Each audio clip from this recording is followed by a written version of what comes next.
Bonjour, aujourd'hui on plonge dans un dossier euh, assez particulier. Un récit vraiment intense qui est raconté à la première personne par un certain Diego. Oui, et ça change tout. On est directement dans sa tête. Exactement, ce qui nous donne une perspective brute, directe, mais on s'en doute probablement pas très objective sur sa quête de pouvoir. C'est le moins qu'on puisse dire. On a affaire au prototype même du narrateur auquel on ne peut pas faire confiance.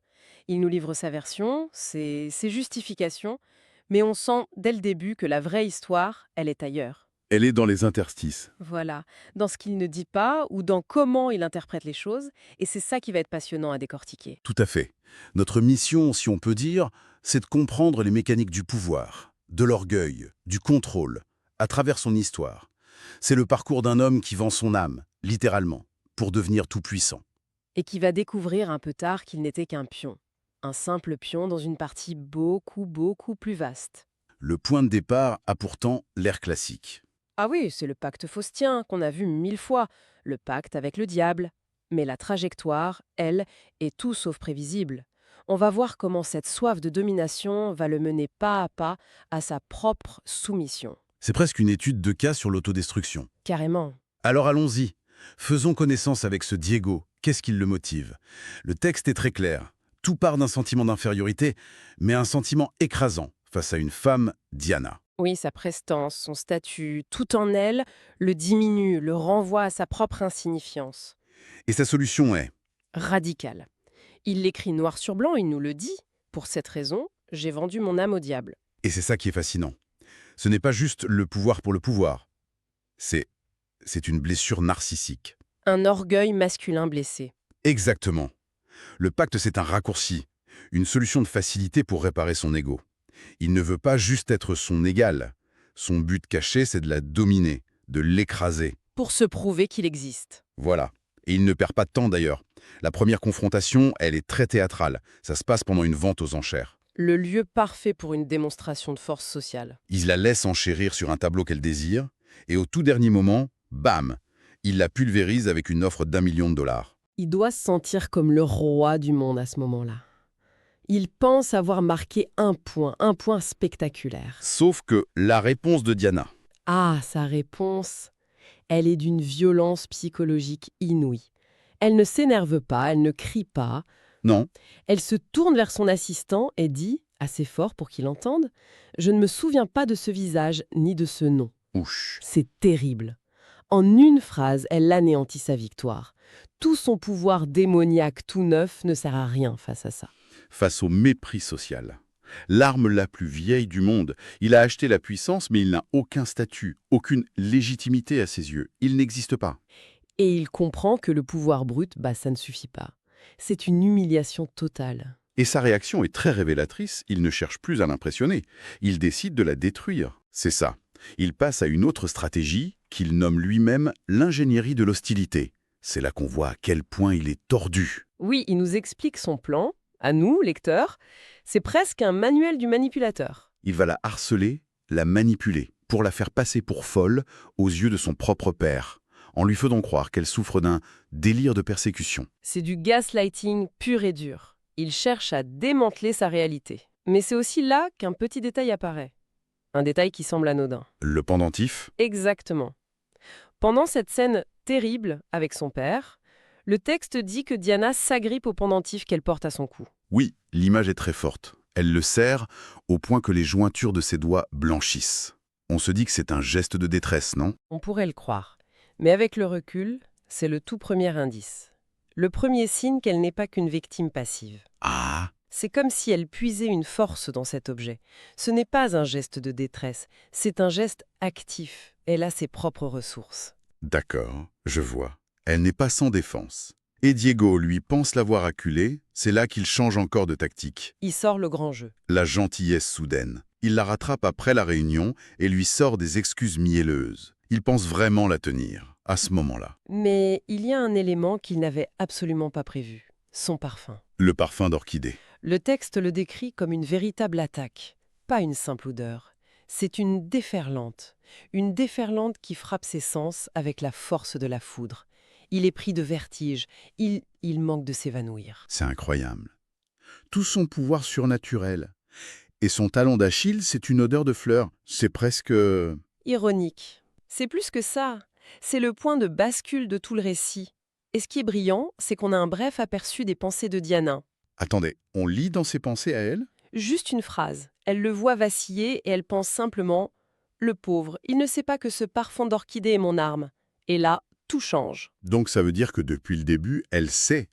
Elle sait ce qu'il est, elle connaît sa faiblesse, ce n'est pas une coïncidence. Absolument aucune. Le prédateur vient de réaliser qu'il est la proie. Il pensait mener une partie d'échecs, mais elle jouait déjà un tout autre jeu. Un jeu dont il ne connaissait même pas les règles. Voilà. L'orchidée, ce n'est pas un parfum, c'est une arme ciblée. C'est dingue. À partir de là, la dynamique est complètement inversée. Et la tension monte encore d'un cran pendant un bal. Ah oui, le bal. Diego est fou de jalousie en la voyant avec un autre homme, un certain Marcus. Il l'attrape, l'entraîne dans une danse assez agressive, et c'est là qu'on a cette scène incroyable, la scène des ombres. Oui, la lueur projette leur silhouette sur le mur, et l'ombre de Diego n'est pas humaine. C'est celle d'un démon cornu, avec une main levée comme une griffe menaçante juste au-dessus de la tête de Diana. L'ombre réveille sa vraie nature. Elle ne ment pas. Il est tellement arrogant qu'il lui murmure même « Tu vois, Diana, l'ombre ne mange jamais ». Il croit la terrifier. Lui montrer l'étendue de sa puissance. Mais encore une fois, sa réaction. Elle est déconcertante, elle ne panique pas du tout. Elle le regarde droit dans les yeux et lui sort une réplique géniale. Elle lui dit que les ombres sont trompeuses et elle lui suggère une autre lecture de la scène. Elle dit, en substance, « Tu vois un démon qui lève la main pour m'écraser ?» Mais peut-être la lève-t-il pour se protéger de moi. Exactement, c'est extraordinaire. Elle ne nie pas son pouvoir, elle ne nie pas le démon, elle insinue juste qu'elle est une menace encore plus grande pour lui. Elle retourne complètement son arme psychologique contre lui. Là, le doute doit commencer à s'installer sérieusement dans la tête de Diego. C'est plus que du doute, c'est le début de la fin pour lui. Et le coup de grâce arrive juste après. De retour chez lui, Oui, il est obsédé par cette idée, il se regarde dans un miroir, il voit son ombre, mais l'ombre ne suit plus ses mouvements. Alors que lui est debout, son ombre, le grand démon, est à genoux. en position de soumission. Total. Le pouvoir qu'il a acheté vient littéralement de le trahir, il n'en est plus le maître. C'est fou. Et le texte va plus loin. L'ombre lui parle dans son esprit, elle confirme qu'elle a une nouvelle maîtresse, elle lui dit en gros « Nous ne sommes plus que les esclaves de son ombre ». Le diable a changé de camp. Le contrat a été racheté.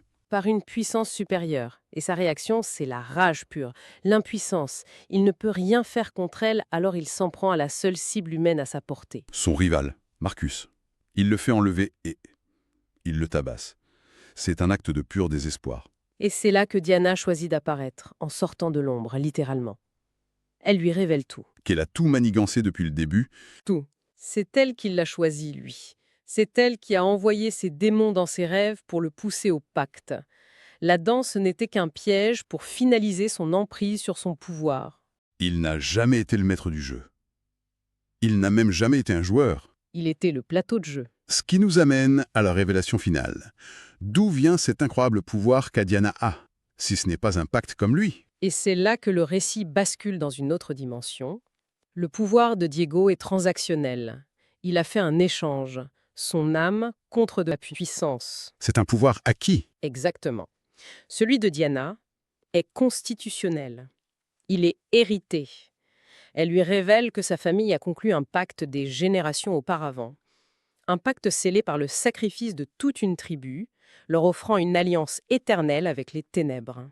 Donc, en fait, il n'a jamais joué dans la même catégorie. C'était un amateur qui a cru pouvoir défier une dynastie du mal. Il n'avait aucune chance.